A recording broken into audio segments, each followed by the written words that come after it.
41번. 자, 일감을 테이블 위에 고정시키고 수평 왕복 운동시켜서 큰 공작물의 평면부를 가공하는. 자, 여기의 핵심 키워드는 이제 평면부입니다. 가공하는 공작 기계로서 선반의 베드, 대형 정반 등과 같이 가공에 편리한 공작 기계는, 자, 여러분들 보시면 일단 가장 큰 핵심 내용은 큰 공작물의 평면부입니다. 평면부. 자, 평면부를 가공하는 거는 무엇이냐면 바로 정답은 2번 이제 플레이너가 되겠습니다. 플레이너. 자, 여기 보시면 지금 이제 플레이너가 이렇게 있는데요. 자, 이제 여기에 이제 대형 공작물, 우리 이제 대형 공작물을 가공을 하게 되죠. 대형 공작물. 대형 공작물에 이제 우리가 평면 가공을 합니다. 평면 가공하는 것을 우리가 이제 플레이너라고 합니다. 플레이너. 자, 해설 한번 보시면, 자, 테이블이 수평 길이 방향으로 왕복 운동합니다. 테이블이 수평 길이 방향으로 왕복 운동해요. 테이블이 이렇게 수평 길이 방향으로 이렇게 왕복 운동한다는 뜻이에요. 자, 그리고 공구는 테이블의 가로 방향으로 이송하며, 자, 주로 여기 핵심 키워드. 주로 평면을 가공하는 공작 기계다. 선반의 베드, 대형 정반 등의 대형 가공물에 적합하다. 자, 여기서 또 이제 가끔 많이 나오는 게 이제 뭐냐면 바로 이제 플래너의 크기를 표시할 때요. 자, 플래너의 크기는 테이블의 크기로 표시합니다. 테이블의 크기를 표시하는데 길이 곱하기 폭으로 표시하거나, 아니면 공구대 이송거리, 테이블 윗면에서 공구대 사이의 최대 높이로 표시를 합니다. 그리고 이 플레이너는 쌍주식하고 단주식이 있어요. 쌍주식하고 단주식. 자, 쌍주식하고 단주식은 뭐냐면, 자, 지금 그림이 흐려서 안 보이는데 이렇게 기둥이 하나만 있을 때는 우리가 단주식, 이렇게 두 개가 있을 때는 우리가 쌍주식이라고 합니다. 기둥이 두 개. 쌍주식. 기둥이 하나만 있을 때는 우리가 단주식이라고 해요. 단주식. 그래서 이렇게 구분된다는 거 기억해 주시고, 자, 이 문제 핵심은 대형 공작물의 평면을 가공하는 공작 기계를 바로 우리가 이제 플레이너라고 합니다. 그래서 41번의 정답은 우리가 2번 플레이너가 되겠습니다. 자, 그 다음에 이제 42번 보겠습니다. 자, 서로 직교하는 세 개의 축을 가지고 공간에서 한 점의 위치를 직각 좌표계 XY Z축의 좌표값을 표시하여, 자, 이제 이게 중요해요. 측정물의 치수, 자, 측정물의 치수, 위치, 윤곽, 형상 등을 입체적으로 측정하는 거. 이게 중요합니다. 자, 측정물의 치수, 위치, 윤곽, 형상 등을 입체적으로 측정한다. 입체적으로 측정한다. 그래서 정답은 그런 것을 우리가 이제 3차원 측정기라고 합니다. 3차원 측정기. 자, 해설을 한번 보시면, 자, 3차원 측정기는 자, 3개의 축을 가지고 있어요. 3개의 축, X, Y, Z의 축을 가지고 있고, 공간에서 한 점의 위치를 직각좌표계 X, Y, Z축의 좌표값, 이 좌표값으로 표시하여 측정물의 치수, 위치, 윤곽, 형상 등을, 여기가 이제 입체적으로 측정하는 측정기는 바로 이제 3차원 측정기인데요. 이런 3차원 측정기가 이렇게 생겼습니다. 자, 우리가 이제 3차원 측정기인데, 자, 3차원 측정기. 자, 3차원 측정기는 우리가 이제 입체적으로 측정할 수가 있습니다. 입체적으로 측정할 수 있습니다. 그래서 3차원 측정기 이렇게 돼 있다는 거 보시고, 그래서 42번의 정답은 3번 3차원 측정기가 되겠습니다. 자, 43번 한번 볼게요. 자, 43번 우리가 이제 휴지 기능이 있어요. 휴지 기능. 자, 이거는 이제 우리가 이제 일시정지라고 합니다. 일시정지. 일시정지.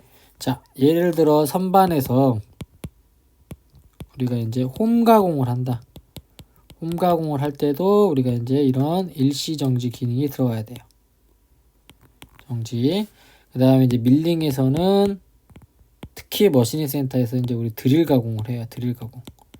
자, 드릴 가공하면 이제 드릴에 뭐 칩 같은 것들이 빠져야 되니까 일시적으로 정지하게끔 합니다. 그게 이제 일시 정지라고 하고 드웰이라고도 하는데 거기에 이제 우리가 어드레스가 있어요. 어드레스가 아닌 것은. 자, 이제 우리가 프로그램을 짤 때 예를 들어 G00 X20 Y 40 이렇게 EOB. 자, 여기는 우리가 이제 EOB라고 합니다. 엔드 오브 블록. 그래서 이거 하나에 이거를 우리가 이제 블럭이라 그래요. 블럭. 자, 블럭이라 하고 여기에 있는 G를 우리가 이제 주소라고 하고 또한 이제 어드레스라고도 합니다. 어드레스. 자, 문제에서 이제 어드레스가 나오죠. 그 다음에 여기는 우리가 이제 수치라고 그래요. 수치. 그래서 이 수치, 어드레스하고 수치가 합쳐진 걸 우리가 이제 단어, 이제 워드라고 하죠. 워드. 자, 그래서 이런 단어들이 합쳐져서 우리의 이제 블럭을 이룹니다. 블럭. 그리고 이런 블럭들이 합쳐져서 우리가 이제 프로그램이 되는 겁니다. 프로그램. 자, 그래서 우리 프로그램이 된다는 거 기억해 두시고. 자, 그러면 이제 일시정지 기능의 어드레스가 세 가지가 있습니다. 우리가 일시정지 기능의 어드레스는 세 가지가 있어요. 자, 이제 우리가 일시정지 어드레스 주소는 세 가지가 있어요. 자, 우리가 P보다 먼저 보이는 게 자, 우리가 이제 X, U, P 이 세 가지가 있습니다. 자, 근데 여기에서 P는 우리가 이제 소수점을 사용할 수 없어요. 소수점을 사용할 수 없습니다. 자, 그래서 이제 여기에 보면 X, U, P인데 2번. 자, Q는 아니죠. 어드레스가. 그래서 해설을 한번 보시면 자, 휴지, 드웰, 일시정지. 자, 지정한 시간 동안 이송이 정지되는 기능이다. 자, 이 기능은 홈 가공이나 드릴 작업 등에서 사용된다. 선반에서 이제 홈을 가공하거나 아니면 밀링에서 이제 드릴 가공할 때 사용하는데 자, 어드레스는 반드시 여기 X, U 또는 P와 정지하는 시간의 수치로 입력하는데 여기서 이제 중요한 게 있습니다. 자, P는 소수점을 사용할 수 없다. 자, 우리가 이제 여기 예를 들어보면 0.5초 동안 정지시키려고 그래요. 그러면 G04를 써주고 X 0.5 이렇게 아니면 일시정지인 G04를 써주고 U 0.5 이렇게 그러면 지금 0.5초 동안 정지하는 겁니다. 그리고 G04 이제 P는 소수점을 못 쓰니까 자, 이제 우리가 이제 이 점에서 3개를 가면 돼요. 0.5에서 예를 들어 0.5가 이렇게 있으면 자, P를 쓸 때는 얘가 하나, 둘, 셋. 그래서 0 붙여서 자, P는 500이 되는 겁니다. 500이. 이렇게. 그러면 이 3개 다 지금 5초 동안 일시정지 하게 됩니다. 일시정지. 자, 그래서 일시정지 할 때 쓰는 어드레스 주소는 X, U, P. P는 소수점을 찍지 못한다. 라고 기억해 주시면 되겠고, 그래서 43번의 정답은 2번이 되겠습니다. 자, 44번 보겠습니다. 드릴의 홈을 따라 만들어진 좁은 난로. 자, 이제 여기서 핵심 키워드예요. 드릴을 안내하는 역할을 한다. 자, 드릴을 안내하는 역할을 하는 것은 우리가 이제 마진이 됩니다. 마진. 자, 드릴을 안내하는 역할을 한다. 자, 마진. 자, 정답부터 보고 가시면 자, 마진은 드릴의 홈을 따라서 만들어진 좁은 난로 드릴을 안내하는 역할을 한다. 이게 이제 중요하게 외우시면 돼요. 드릴을 안내하는 역할을 한다. 자, 그 다음에 이제 외부가 있겠고, 뭐 트위스트 드릴 홈 사이의 좁은 단면 부분, 그 다음에 자루. 자, 우리가 그래서 자루는 고순 자루하고 테이퍼 자루가 있는데 이때 사용하는 테이퍼는 우리가 이제 모스 테이퍼입니다. 모스 테이퍼.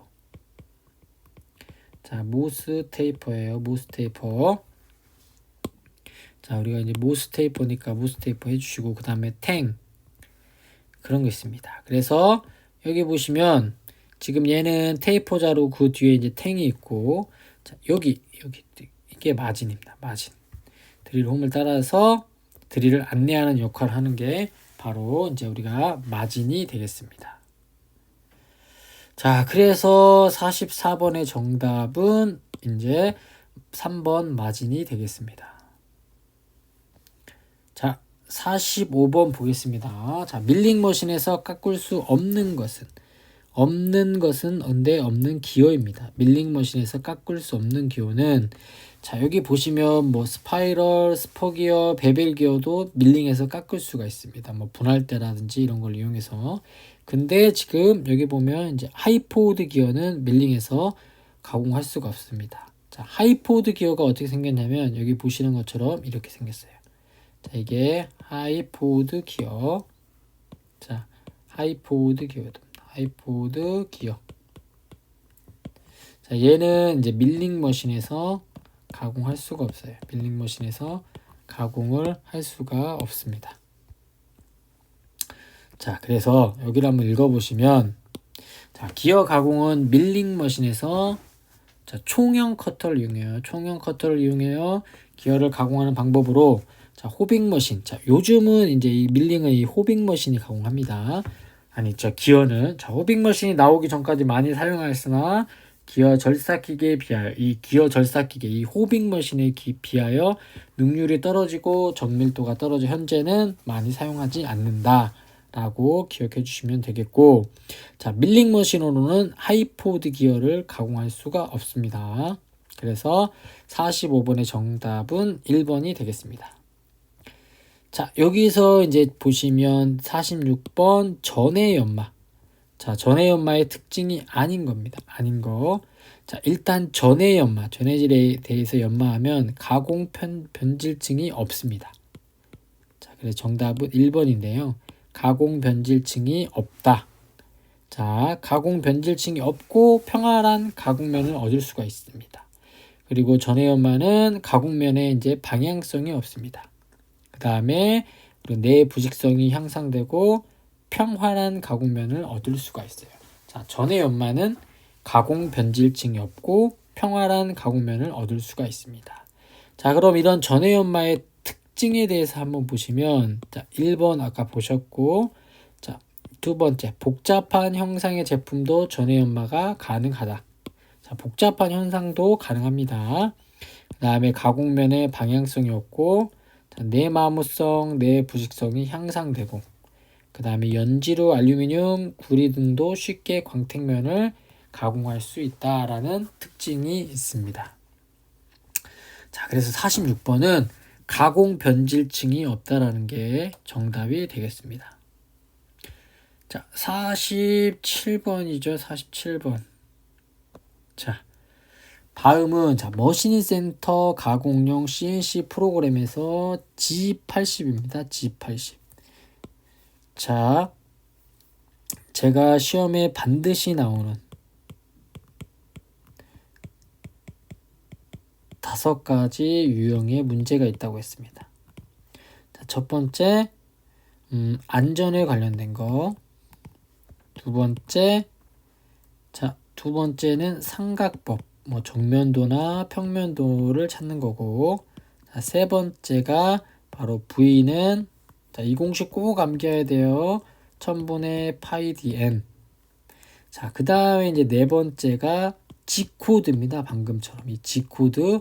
그리고 다섯 번째가 M코드예요. M코드. 자, 이 5가지는 반드시 나옵니다.